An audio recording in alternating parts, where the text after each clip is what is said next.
अस्सलामुअलैकुम, मैं हूं इमरान मलिक। दोस्तों, ये कहानी है वहम या हकीकत की। एक ऐसा सवाल जो सदियों से एक तारीख रेगिस्तान की रेत में दफन है। ये किस्सा है एक ऐसे भटके हुए साए का जो न सिर्फ मुसाफिरों के कदमों की आहट को खामोश कर देता है, बल्कि उनके जहन में ऐसा शक बो देता है कि वो अपने हवास पर भी एतबार नहीं कर पाते।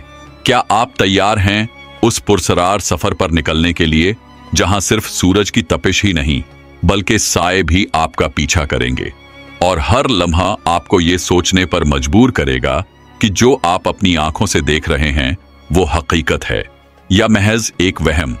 एक कदीम जमाने का जिक्र है जब सफरी कारवां और तिजारती काफिले आज की तरह महफूज नहीं हुआ करते थे।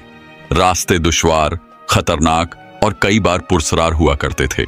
ऐसे ही एक रास्ते में कलाहू का अजीम रेगिस्तान वाक़ था जो अपनी बेरहम वुसअत और रहस्यमयी कहानियों के लिए मशहूर था। कहा जाता था कि इस रेगिस्तान में एक भटका हुआ साया रहता है जो दिन के उजाले में भी नजर आता है और अक्सर अकेले मुसाफिरों को अपनी तरफ खींच लेता है और फिर वो हमेशा के लिए गायब हो जाते हैं। ये कोई जिन्न या भूत नहीं था, बल्कि एक ऐसी हस्ती जिसका वजूद वहम और हकीकत के दरमियान कहीं अटका हुआ था।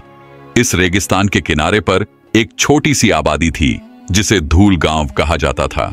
यहाँ के बाशिंदे अपनी जिंदगी रेगिस्तान के उसूलों के मुताबिक गुजारते थे। उनकी आंखों में एक अजीब सी चमक थी, जैसे उन्होंने ऐसे मंजर देखे हों जो दुनिया के और किसी कोने में नहीं मिलते।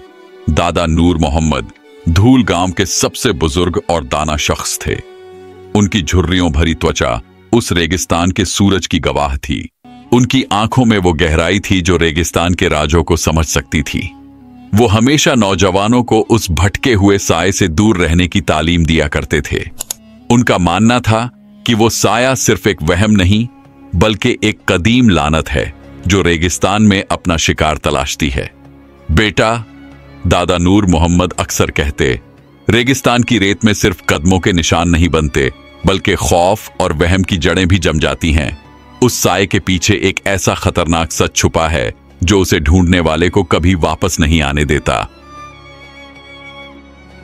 एक दिन दूर दराज के एक अमीर ताजिर मलिक सुलेमान, जो अपनी बेहिसाब हीरों और जवाहरात की दौलत के लिए मशहूर था, उस रेगिस्तान से गुजरा।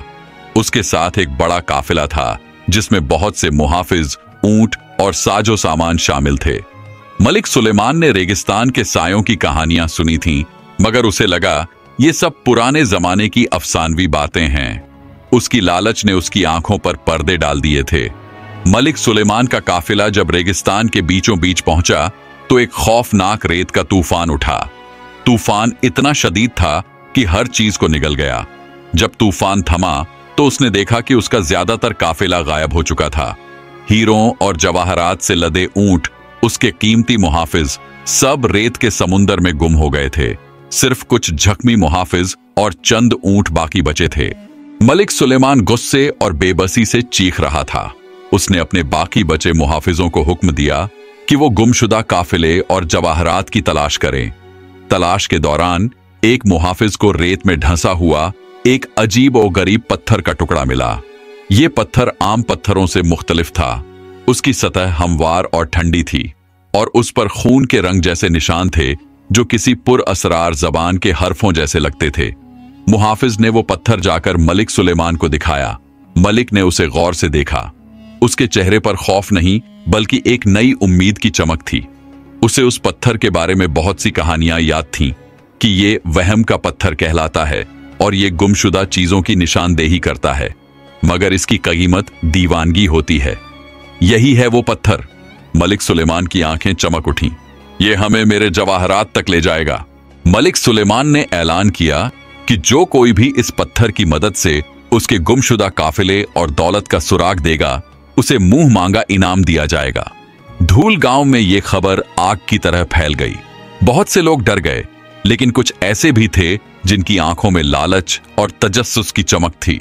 उनमें सबसे ज्यादा नुमाया एक नौजवान फहीम था। फहीम धूल गांव का एक दिलेर और होशियार लड़का था, लेकिन उसकी मां एक पुरअसरार बीमारी में मुब्तला थी और उसके इलाज के लिए बहुत सा पैसा दरकार था। फहीम ने मलिक सुलेमान का इनाम हासिल करने का फैसला किया ताकि वो अपनी मां को बचा सके। उसने अपने दादा नूर मोहम्मद से मुलाकात की। दादाजी, मैं इस पत्थर को लेकर गुमशुदा काफिले की तलाश में जाऊंगा। दादा नूर मोहम्मद ने गहरी सांस ली। बेटा, तुम नहीं जानते कि किस रास्ते पर कदम रख रहे हो। ये पत्थर सिर्फ खोई हुई चीजों को नहीं दिखाता, ये खोई हुई रूहों को भी अपनी तरफ खींचता है। रेगिस्तान का साया इससे बंधा हुआ है। लेकिन दादाजी, फहीम ने जज्बाती आवाज में कहा, मुझे अपनी मां का इलाज करवाना है। मेरी दुआ तुम्हारे साथ है, दादा ने कहा, मगर याद रखो, जो कुछ भी तुम देखो उस पर यकीन मत करना। रेगिस्तान का साया तुम्हारे वहम को हकीकत का रंग दे देगा।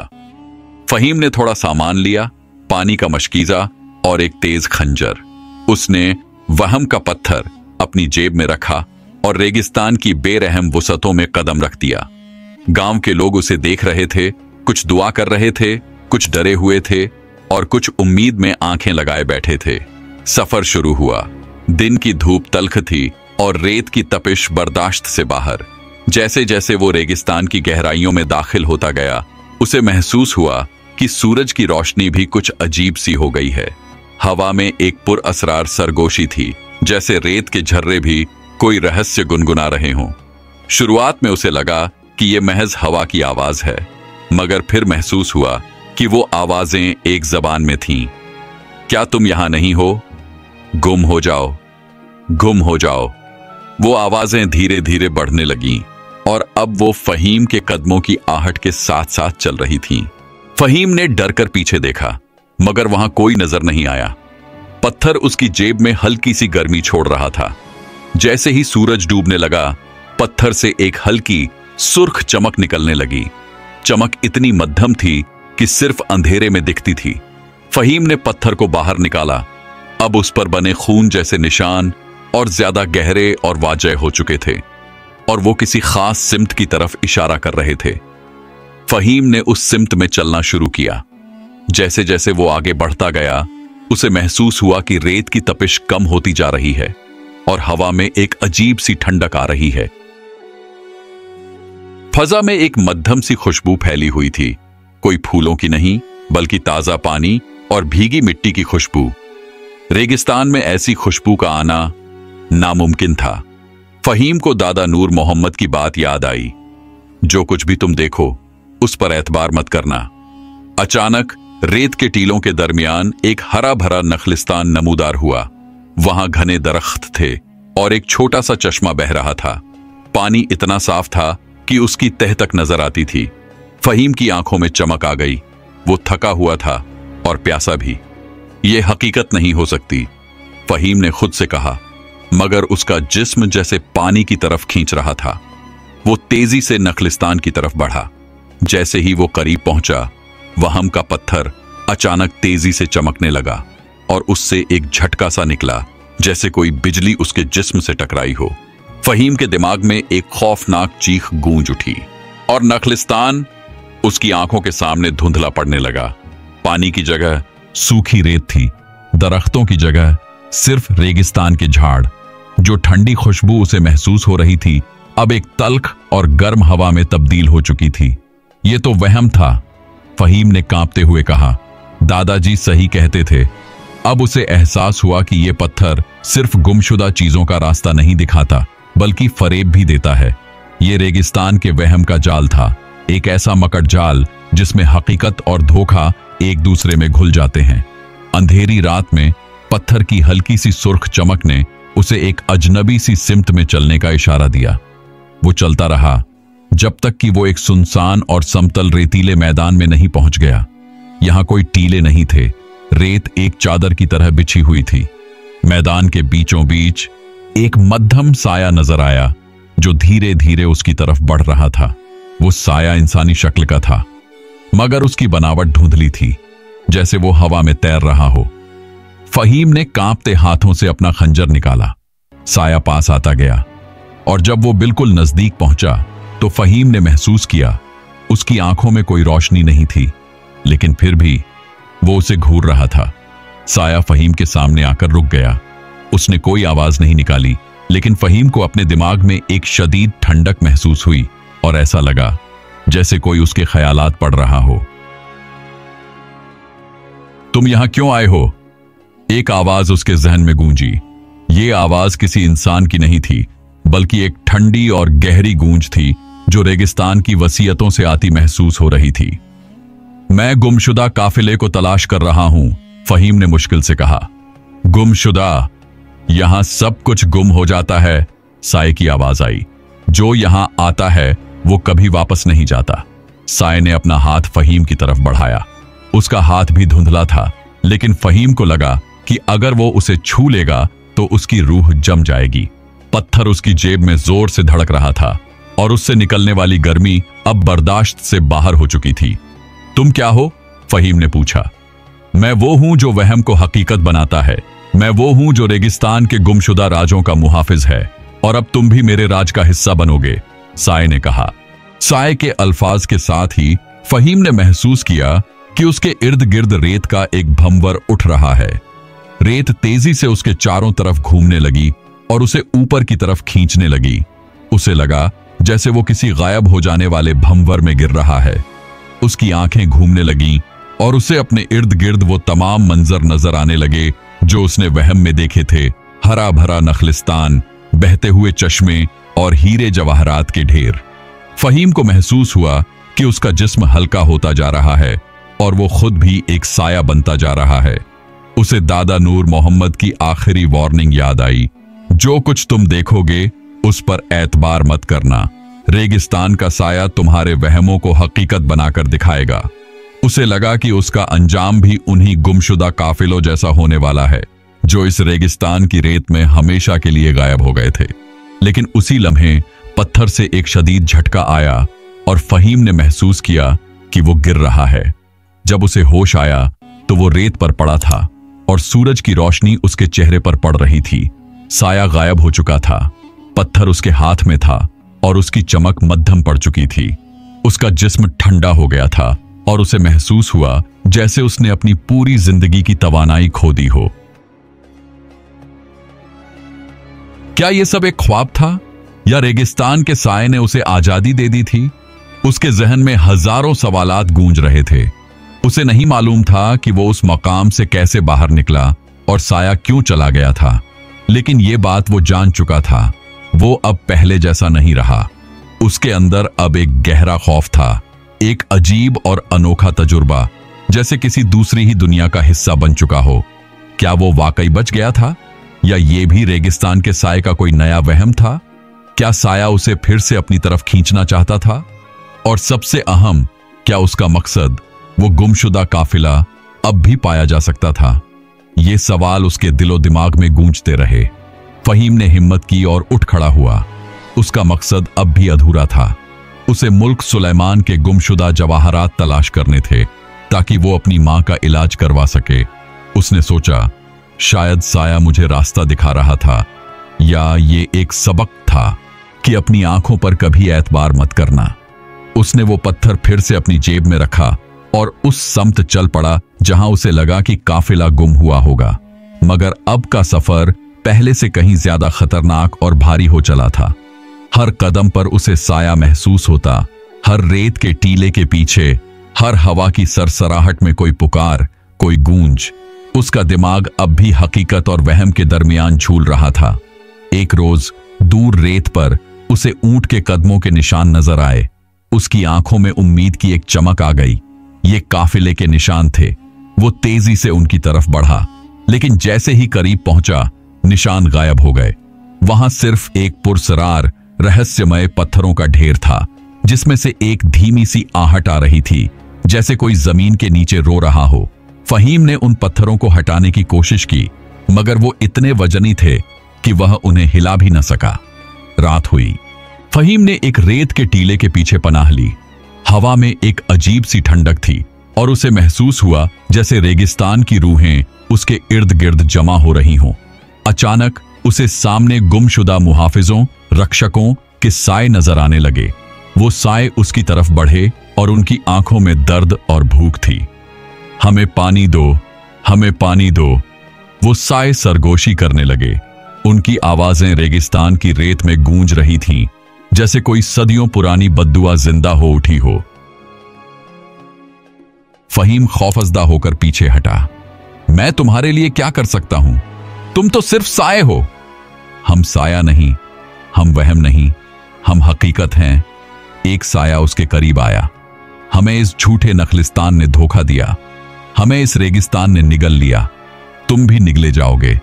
फहीम को महसूस हुआ कि ये सिर्फ साए नहीं, बल्कि वो गुमशुदा काफले के मुहाफिजों की रूहें हैं जो इस रेगिस्तान में भटक रही हैं। उनकी हर सरगोशी उसके जहन में गूंजती थी और उसे और भी ज्यादा खौफजदा करती थी।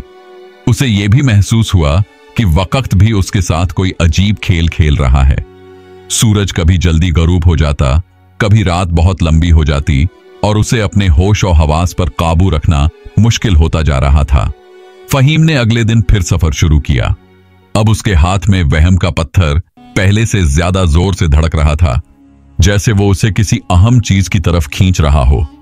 चलते चलते वो एक पत्थरीली वादी में पहुंचा जो रेगिस्तान के बीचों बीच थी। वादी की दीवारों पर खौफनाक नक्श और निगार बने हुए थे, जिनमें इंसानी चेहरों और डरावनी मखलूकात की तस्वीरें थीं। ये बिल्कुल वैसे ही निशान थे जैसे उसके पत्थर पर बने हुए थे। उसी वादी में उसे मलिक सुलेमान के काफले का बाकी बचा हुआ हिस्सा मिला। ऊंट बेजान पड़े थे, सामान बिखरा हुआ था और मुहाफिजों की लाशें रेत में दबी हुई थीं। मगर वहां जवाहरात का कोई निशान नहीं था। मलिक सुलेमान और उसके बचे हुए साथी भी गायब थे। फहीम ने लाशों को करीब से देखा। एक मुहाफिज की लाश के हाथ में एक छोटा सा तावीज बंधा हुआ था, जो बिल्कुल उसके वहम के पत्थर जैसा था, मगर उस पर कोई निशान नहीं था। फहीम ने तावीज को हाथ लगाया तो उसे एक शदीद झटका लगा और उसके जहन में मलिक सुलेमान की आवाज गूंजी, लालच, ये सब लालच है, मैं फंस गया, पत्थर ने मुझे धोखा दिया। ये आवाज दर्द और अफसोस से भरी हुई थी और इससे फहीम को एहसास हुआ कि मलिक सुलेमान भी इस वहम के जाल में फंस चुका है। ये पत्थर सिर्फ रास्ते नहीं दिखाता, बल्कि इंसान के छुपे हुए वहमों और लालच को भी बेदार करता है। फहीम ने दोनों पत्थरों को साथ रखा। जब उसने वहम के पत्थर को उस नए पत्थर के करीब किया तो दोनों पत्थरों से एक तेज नीली चमक निकली और वो आपस में जुड़ गए। अब यह एक मुकम्मल पत्थर था, जिस पर पहले से ज्यादा वाजह निशानात थे और उसमें से एक मध्यम सी रोशनी निकल रही थी, जो किसी पुरअसरार पैगाम की तरह थी। इस रोशनी ने उसे एक नया नक्शा दिखाया जो उसके दिमाग में बनने लगा। यह कोई आम नक्शा नहीं था, बल्कि यह रेगिस्तान के साए का रास्ता था, उसकी असलियत की तरफ। पत्थरों के जुड़ने के बाद फहीम को अपने आसपास की आवाजें ज्यादा वाजह सुनाई देने लगीं। उसे महसूस हुआ कि यह सिर्फ रेगिस्तान की सरगोशियां नहीं, बल्कि खुद साए की आवाज थी जो उससे बात कर रही थी। मैं एक भूखी रूह हूं, एक रूह जिसे सदियों पहले इस रेगिस्तान में फंसाया गया था। मैं यहां से निकल नहीं सकता। जो कुछ तुम देखते हो वो मेरा फरेब नहीं, बल्कि मेरी मायूसी का अक्स है। फहीम को यह जानकर हैरत हुई कि साया कोई बदरूह या जिन नहीं, बल्कि एक कैदशुदा रूह थी जो इस रेगिस्तान में भटक रही थी। उसे वहम पैदा करने की ताकत सिर्फ इसलिए मिली थी ताकि वो किसी ऐसे शख्स को ढूंढ सके जो उसे आजाद कर सके। फहीम ने साए की आवाज सुनी, तुम्हें आजादी चाहिए? मैंने तो सिर्फ अपने काफिले की तलाश की थी, साया बोला, लेकिन अब मैं जानता हूं कि तुम वो नहीं जो मैं चाहता था। साया की आवाज में दुख और अफसोस था। मेरी आजादी का रास्ता एक कदीम पहेली में छुपा है। ये पहेली इस रेगिस्तान के 3 सुतूनों में दर्ज है। जो उन्हें समझेगा वही मुझे आजाद कर पाएगा, मगर यह पहेली मौत से भी ज्यादा खौफनाक है। फहीम का पत्थर एक खास जगह की तरफ इशारा कर रहा था। वो जगह जो रेगिस्तान के बीचों बीच एक बहुत बड़े गड्ढे की तरफ जा रही थी। ये साए का गड्ढा कहलाता था और दादा नूर मोहम्मद ने कभी इसके बारे में जिक्र नहीं किया था, शायद इसीलिए कि वहां कोई जाता ही नहीं था। फहीम को एहसास हुआ कि वो अब एक ऐसे खेल का हिस्सा बन चुका है जहां उसकी तकदीर किसी गुमशुदा खजाने से कहीं ज्यादा अहमियत रखती है। उसे अब सिर्फ मलिक सुलेमान के जवाहरात नहीं, बल्कि उस साए की आजादी का रास्ता भी ढूंढना था जो सदियों से इस रेगिस्तान में भटक रहा था। जैसे ही वो साए के गड्ढे की तरफ बढ़ा, रेगिस्तान का माहौल और भी पुरअसरार हो गया। हवा में बिजली सी कौंधने लगी और उसे हर तरफ साए की तेज होती हुई सरगोशियां सुनाई देने लगीं, जो उसे जहनन थका रही थीं। उसका जिस्म कमजोर पड़ रहा था, मगर उसका दिमाग अब और भी तेजी से काम करने लगा था। उसे महसूस हुआ कि वो वक्त में तेजी से सफर कर रहा है। कभी उसे अपना आप दिन में दिखाई देता, कभी रात में, और कभी यूं लगता जैसे कई दिन और रातें एक ही पल में गुजर गई हों। ये सब उस साए का असर था जो उसके वहम को हकीकत में बदल कर दिखा रहा था। उसे यह भी नहीं मालूम था कि वो कितना सफर कर चुका है और उसे अब कितना और चलना है। आखिरकार वो एक बहुत बड़े, तारीक, अंधेरे गड्ढे के किनारे पर पहुंचा।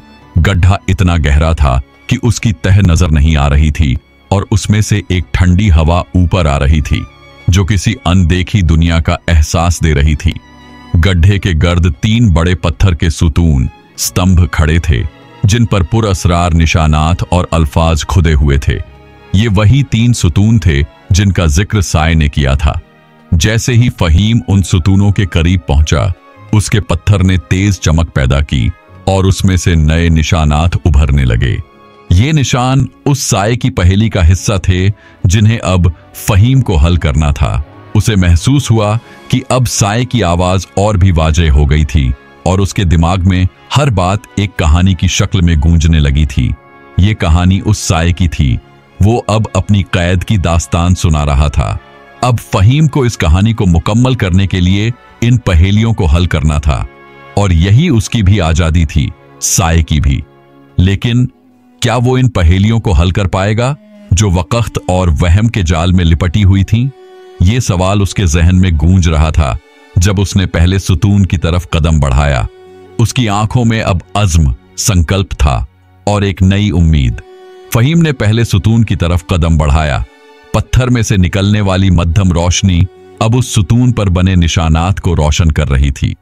सुतून पर एक तस्वीर खुदी हुई थी। एक हसीन औरत रेत में खड़ी थी और उसके पीछे एक बड़ा काफिला था। उसके साथ ही कुछ हुरूफ, अक्षर थे जो किसी कदीम जुबान में लिखे हुए थे। जैसे ही फहीम ने पत्थर को उन निशानों के करीब किया, उसके दिमाग में साए की आवाज गूंजी। मैं सहारा की शहजादी आलिया थी। मेरे बाप का काफिला हीरों और जवाहरात से भरा हुआ था और हम इस रेगिस्तान से गुजर रहे थे। एक दिन रेत के तूफान ने हमें घेर लिया और हम रास्ता भटक गए। मेरे बाप की लालच ने उसे अंधा कर दिया और उसने अपने कीमती जवाहरात को छुपाने के लिए एक खुफिया रास्ता तलाश किया, एक ऐसा रास्ता जहां कोई नहीं पहुंच सकता था। फहीम को महसूस हुआ कि यह पहेली उस साए के गुजरे हुए वक्त की दास्तान थी। उसे अब यकीन होने लगा कि यह साया किसी मर्द की नहीं, बल्कि एक औरत की रूह है, शहजादी आलिया की रूह। उसने सुतून पर खुदे हुए हुरूफ को गौर से देखा। वो समझ नहीं पा रहा था कि क्या लिखा है। उसी लम्हे वहम के पत्थर से एक तेज चमक निकली और फहीम की आंखों के सामने हुरूफ की तरतीब बदलने लगी। अब वो हुरूफ एक सादा बट गहरा जुमला बन चुके थे। जहां लालच दफन है, वहीं रास्ता खुलता है। फहीम को जवाब मिल गया। अब वो समझ गया कि इस पहेली का ताल्लुक उस काफिले की गुमशुदा जगह और उसके छुपाए हुए जवाहरात से है। यही वो जगह थी जहां लालच दफन किया गया था। अब फहीम ने दूसरे सुतून की तरफ कदम बढ़ाया। इस सुतून पर एक घड़ी की शक्ल बनी हुई थी, मगर उसके कांटे वक्त नहीं बता रहे थे, बल्कि उल्टे घूम रहे थे। घड़ी के साथ कुछ और पुरअसरार हुरूफ भी थे। जब फहीम ने अपना पत्थर उनके करीब किया तो साए की आवाज फिर गूंजी, मगर इस बार उसमें मायूसी की गहराई और ठंडक थी। हम गुम हो गए और मेरी रूह इस रेगिस्तान में भटकने लगी। वक्त का दरिया मेरे लिए थम गया, मगर दूसरों के लिए चलता रहा। मैंने बरसों इंतजार किया कि कोई मुझे तलाशे। मेरा साया उन्हें वहम दिखाता जो मेरे करीब आते, ताकि वो उस गहरे राज तक पहुंच सकें। यही मेरी आखिरी उम्मीद थी, क्योंकि अगर वक्त वापस न लौटा तो मैं कभी आजाद नहीं हो सकूंगी। फहीम को अब यह भी समझ में आ गया कि यह पहेली वक्त और साए के दरमियान रिश्ते पर थी। ये घड़ी सिर्फ वक्त की नहीं, बल्कि उसकी कैद की मुद्दत की अलामत थी। उसने फिर पत्थर को हुरूफ के और करीब किया और वो हुरूफ फिर बदल गए। जब माजी और हाल एक हो जाए, तब मुस्तकबिल रोशन होगा, फहीम ने सोचा।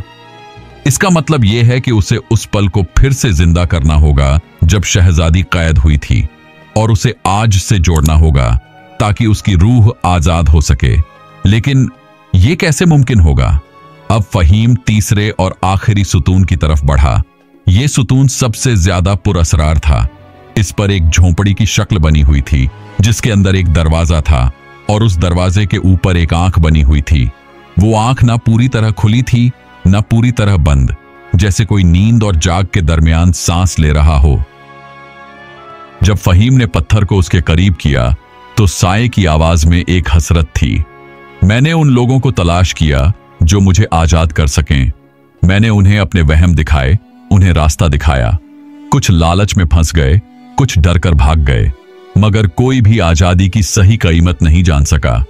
मेरी रूह का दरवाजा इस आंख के पीछे है, लेकिन उसे खोलने के लिए एक ऐसी कुर्बानी दरकार है जो किसी भी कीमत से ज्यादा हो। पत्थर के हरूफ फिर बदल गए और एक नया जुमला सामने आया। आजादी की कीमत वहम की कैद से ज्यादा होती है। फहीम को अंदाजा हो गया कि यह पहेली कुर्बानी के बारे में है। साया आजादी चाहता था, मगर उस आजादी के लिए कोई बड़ी कुर्बानी दरकार थी। लेकिन वो कुर्बानी क्या थी? क्या उसे अपनी जान देनी होगी या कुछ और? तीनों पहेलियां हल करने के बाद फहीम ने पत्थर को साए के गड्ढे के बीचों बीच रखा। पत्थर तेजी से चमकने लगा और साए की आवाज अब वाजह और बुलंद हो गई, जैसे वो उसके सामने खड़ी हो। तुमने मेरी पहेलियां हल कर लीं, अब तुम मेरी मुकम्मल कहानी जानोगे। मेरे बाप ने अपने हीरों और जवाहरात को छुपाने के लिए इस घड़े की तह में एक खुफिया चैम्बर बनाया। मैंने उसे रोका, मगर वो लालच में अंधा हो चुका था। जब रेत का तूफान आया तो मैं उस चैम्बर में छुप गई ताकि जवाहरात की हिफाजत कर सकूं, मगर मेरे बाप ने चैम्बर का दरवाजा बंद कर दिया और मुझे वहीं कैद कर दिया। मेरा बाप और उसका काफिला तूफान में गुम हो गए और मेरी रूह इस गड्ढे में कैद हो गई। मैंने अपनी ताकत से वहम पैदा किए ताकि मुसाफिरों को अपनी तरफ खींच सकूं। वहम का पत्थर दरअसल मेरे बाप का एक जादुई तावीज था जो उसने जवाहरात की हिफाजत के लिए बनाया था, मगर उसने मुझे ही कैद कर लिया। मैंने उसे तोड़ दिया ताकि कोई नया पत्थर बन सके और मुझे आजाद कर सके। मुल्क सुलेमान को जो पत्थर मिला वो मेरे तावीज का एक हिस्सा था, और तुमने उसे जोड़ा और मुझे यहां तक ले आए। साए की आवाज में एक गहरा दर्द था। मेरी आजादी की वाहिद कीमत यह है कि जो कोई भी मुझे आजाद करेगा वो मेरी जगह कैद हो जाएगा। मेरी रूह को आजादी मिलेगी, मगर उसकी रूह इस रेगिस्तान में मेरा साया बनकर भटकेगी। फहीम के पैरों तले जमीन निकल गई। ये वही कुर्बानी थी जिसका जिक्र साए ने किया था। उसे अपनी मां के इलाज के लिए पैसे चाहिए थे, मगर क्या वो उसकी कीमत अपनी आजादी से अदा करेगा? साए ने फहीम को उस घड़े के वसत में एक चमकती हुई जगह की तरफ इशारा किया। तुम्हारा इंतखाब है, या तो तुम मुझे आजाद करोगे और मेरी जगह कैद हो जाओगे, या फिर मुझे हमेशा के लिए इस तारीक गड्ढे में छोड़ दोगे और मैं तुम्हें कभी वो जवाहरात नहीं दूंगी जो तुम्हारी मां को बचा सकते हैं। फहीम के लिए यह बहुत मुश्किल फैसला था। उसने अपनी मां का चेहरा अपनी आंखों के सामने देखा, उसकी बीमारी, उसकी बेबसी, और फिर उसे दादा नूर मोहम्मद की बातें याद आईं। लालच हमेशा तबाही लाती है। फहीम ने एक गहरी सांस ली। उसने सोचा, अगर वो इस साए की जगह कैद हो गया तो उसकी मां का क्या होगा? लेकिन अगर उसने साए को आजाद न किया तो वो अपनी मां को बचाने का मौका भी खो देगा। मगर फिर एक ख्याल उसके दिल में उभरा। आजादी की असल कीमत खुदगर्जी नहीं, बल्कि दूसरों की आजादी है। अगर वो इस साए को आजाद कर देगा तो शायद उसका मुकद्दर भी बदल जाएगा। फहीम ने अपनी आंखें बंद की और पत्थर को उस चमकती हुई जगह पर रख दिया। जैसे ही पत्थर रखा गया, गड्ढे में एक शदीद नीली रोशनी फैल गई और एक परासरार गूंज सुनाई दी। पत्थर तेजी से घूमने लगा और उसमें से एक औरत की शक्ल नमूदार हुई। ये शहजादी आलिया थी, अब एक रोशन और पुरसुकून हस्ती। उसके चेहरे पर एक नर्म मुस्कुराहट थी। आजादी का सुकून। तुमने मुझे आजाद कर दिया, शहजादी आलिया ने कहा। उसकी आवाज में गहरा शुक्र और एहसास था। तुमने लालच की जंजीर तोड़ दी। उसी पल फहीम को अपने जिस्म में एक अजीब सी तब्दीली महसूस हुई। उसका बदन हल्का होने लगा और उसे लगा जैसे वो शफ्फाफ होता जा रहा है। ये वही एहसास था जो उसे पहले हुआ था जब साया उसे अपनी तरफ खींच रहा था। वो जान गया कि अब वो इस साए की जगह लेने जा रहा है। मगर हैरानी की बात यह हुई, वो मुकम्मल तौर पर साया नहीं बना। उसका बदन अब शफ्फाफ था, मगर वो अब भी दिखाई दे रहा था, वहम के पत्थर की तरह, वहम और हकीकत के दरमियान। शहजादी आलिया ने फहीम को देखा। उसकी आंखों में एहतराम था। तुमने खुदगर्जी के बजाय कुर्बानी का इंतखाब किया। तुम्हारी नीयत पाकीज़ा थी और इसीलिए तुम मेरी तरह कैद नहीं होगे। तुम अब इस रेगिस्तान के नए मुहाफिज हो। शहजादी ने अपने हाथ से एक नीली चमक फहीम की तरफ बढ़ाई। फहीम को महसूस हुआ कि एक शदीद तवानाई उसके अंदर जज्ब हो रही है।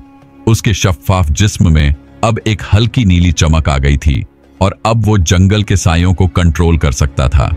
वो अब न सिर्फ वहम पैदा कर सकता था, बल्कि सच्चाई को भी देख सकता था। मैं तुम्हें तुम्हारी मां की सेहत और तमाम गुमशुदा जवाहरात भी देती हूं, शहजादी आलिया ने कहा। इस घड़े की तह में जहां मेरा बाप मुझे कैद करना चाहता था, वहीं से तुम्हें वो सब मिलेगा और तुम्हारी मां भी अब सही हो जाएगी। शहजादी आलिया की रूह आसमान की तरफ उठने लगी और एक नीले तारे की शक्ल में गायब हो गई। फहीम ने गड्ढे में झांका। वहां वाकई एक खुफिया चेंबर का दरवाजा खुला पड़ा था। अंदर हीरे जवाहरात के ढेर रोशनियों में चमक रहे थे। फहीम ने वो जवाहरात निकाले और उन्हें अपने मशकीजे में भर लिया। अब उसकी मां के इलाज का इंतजाम हो चुका था। वो वापस धूल गांव की तरफ चल पड़ा। उसका जिस्म अब भी शफ्फाफ था। वो अब एक आम इंसान नहीं रहा था। वो रेगिस्तान का नया भटकता साया बन चुका था, मगर एक ऐसा साया जो हकीकत और वहम के दरमियान फर्क को समझता था। उसने अपनी मां का इलाज कराया और गांव वाले हैरान थे कि फहीम कैसे बदल गया। उसने कभी किसी को अपने सफर की पूरी कहानी नहीं सुनाई, क्योंकि वो जानता था कि कुछ राज ऐसे होते हैं जिन्हें दफन ही रहना चाहिए। फहीम अब भी उसी रेगिस्तान में रहता है। वो लोगों की मदद करता है, गुमशुदा मुसाफिरों को रास्ता दिखाता है, उन्हें वहम से बचाता है। वो कभी कभी रेत के दरमियान एक साए की तरह भटकता हुआ नजर आता है, मगर अब वो लोगों को गुम नहीं करता, बल्कि उन्हें सच की तरफ रहनुमाई करता है। दादा नूर मोहम्मद ने उसे देखा और मुस्कुराकर सर हिलाया। रेगिस्तान ने अपना एक नया मुहाफिज ढूंढ लिया है। और यूं दोस्तों, रेगिस्तान में भटकते साए की कहानी खत्म हुई। यह कहानी हमें सिखाती है कि लालच इंसान को अंधा कर देता है और वहम हकीकत से ज्यादा खतरनाक हो सकता है। लेकिन यह भी सिखाती है कि असली कुर्बानी ही आजादी का रास्ता है और कभी कभी एक इंसान का फैसला पूरी दुनिया को बदल सकता है। लेकिन क्या आप अब भी यकीन करते हैं कि जो कुछ आपने सुना वो हकीकत था या रेगिस्तान का कोई नया वहम? ये सवाल हमेशा रेगिस्तान की रेत में गूंजता रहेगा। अगर वीडियो अच्छी लगी हो तो लाइक जरूर कर देना और अगर आप चैनल पर नए हैं तो सब्सक्राइब करना मत भूलिए। मिलते हैं एक और नई वीडियो के साथ। तब तक के लिए अल्लाह हाफिज।